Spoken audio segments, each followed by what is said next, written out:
Hello noble ones, welcome back to my channel. This is the Metatron speaking. Today we will compare Roman armour and medieval armour.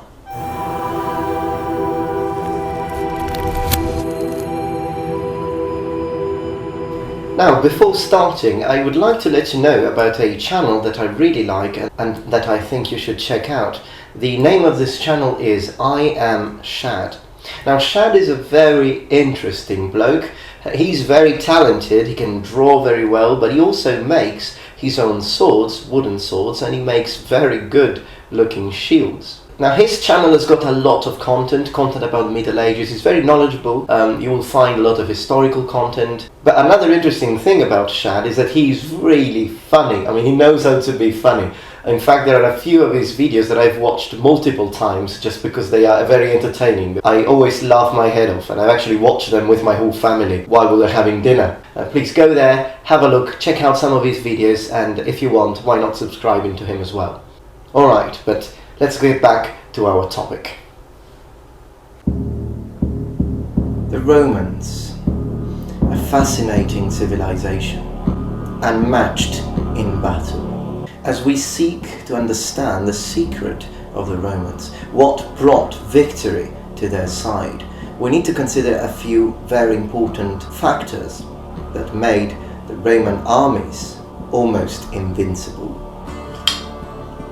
We have constant training, discipline, and superior equipment.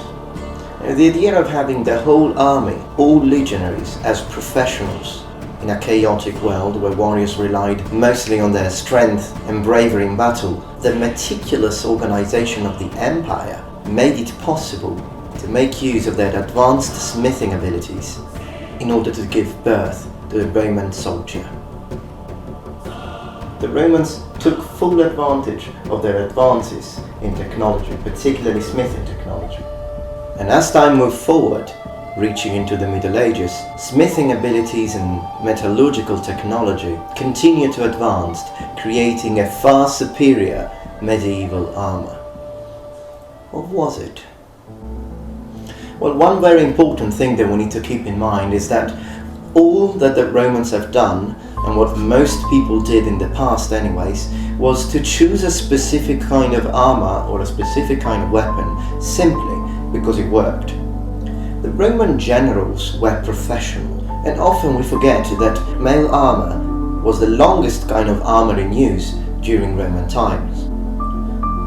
One first thing we need to keep in mind is that as from the Roman times, as we move to the Middle Ages, the Romans had already stopped using lorica segmentata. They had gone back to lorica hamata, meaning mail armour. But why?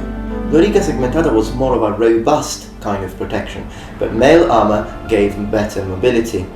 Also, lorica segmentata was more difficult to repair. You needed a smith to replace damaged areas, whereas with lorica hamata it was also easier to perform maintenance. Another important factor is that mail armour, as you march with it, tends to clean itself from rust. That is something that does not happen, for example, with a lorica segmentata, which does need a lot more time polishing and oiling. What we need to keep in mind as we think why they actually switched armours is what they were using them for. The Roman generals were genius.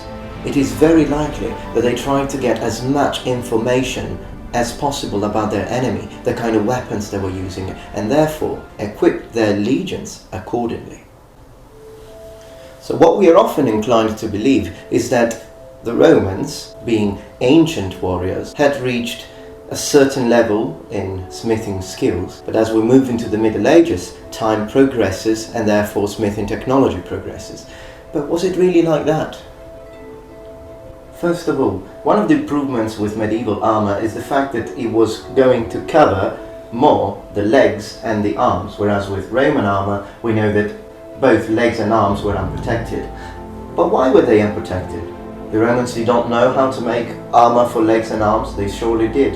If we look at the gladiators, for example, we have armour such as the manica, which was protecting the whole arm, and we also have greaves. So why did they not give these to their forces, the legionary? The Roman legionary had his scutum. With a wall of scutum, you really didn't need protection for your arms.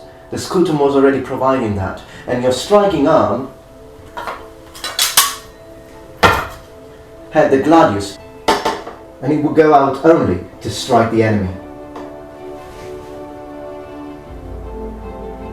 The legs were also very well protected from the scutum. So at the end of the day, differently from other warriors, such as the Greeks, for example, who did use greaves, the Romans invented this rectangular shape, which provided full defense for the body.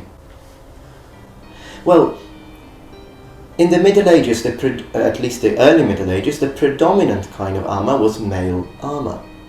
Riveted mail armour was used by the Romans as early as the Republican times. And as time goes on in the Middle Ages, we start to see appearing small plates starting to be added to the mail hauberk until we reach full plate armour. But is plate armour a medieval invention? Well, lorica segmentata is plate armour, so the Romans knew very well how to make plates. So what happened in the Middle Ages? Did they just forget about it? Was the smithing knowledge lost for some reasons? Well, probably there is another answer to this. But in the Middle Ages the situation was different. The wall of scutum was not as effective as it was before because of shock cavalry, heavy cavalry. The discovery of the lance has changed completely the shape of war, the way of making war. So the solution that would grant victory was not tight formation anymore. It was individual combat. And the knights needed as much protection as they could have. So mail armour was good for that. And it starts to extend all the way to the arms, protecting the hands, and these kind of protection for the legs appears. So Roman armour had a specific job to do, and medieval armour had a completely different job to do. But as time continues and we go past the early Middle Ages and we reach the late Middle Ages, the smithing technology had advanced so much that full suits of armour start to appear.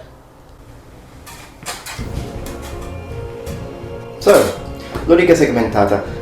As we compare it with medieval armour, we see quite a few things. First of all, if we see the breastplate in medieval times, particularly late Middle Ages, we have the invention of the placard, which gives 2 layers protection in the center of the torso.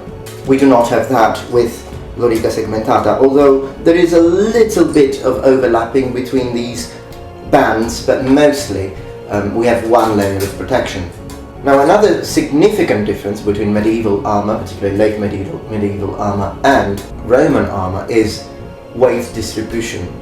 The weight of the shoulder plates are entirely on my shoulders, and in order to avoid chafing for the upper part of the torso, the Romans did wear a scarf.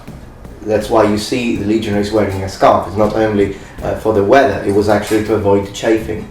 So although the medieval armour is as a whole would weigh more than a Roman armour, we have to consider that the weight is so well distributed to the body that at the end of the day you could be wearing a full plate armour and not be all that clumsy compared to a Roman legionary. Also, please, as I said before, keep in mind though that the Romans were no fools. So the reasons why they chose this, the reason why they didn't protect the arms, as I said, is because this armour was not the primary line of defence. This is my first line of defense. If you can pass this, you will have to deal with my shoulder plates and the rest of the armor. Similar situation with the Roman helmet.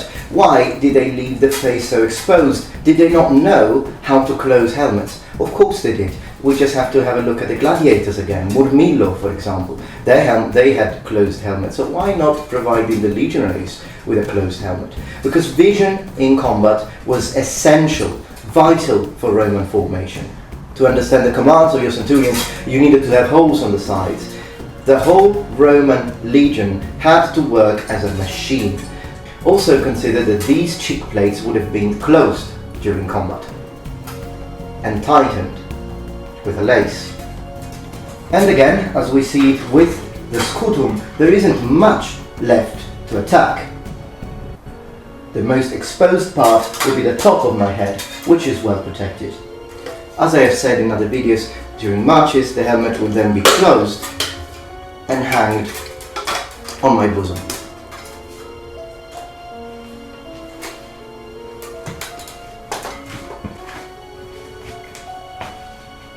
Alright then, I hope that you enjoyed this video.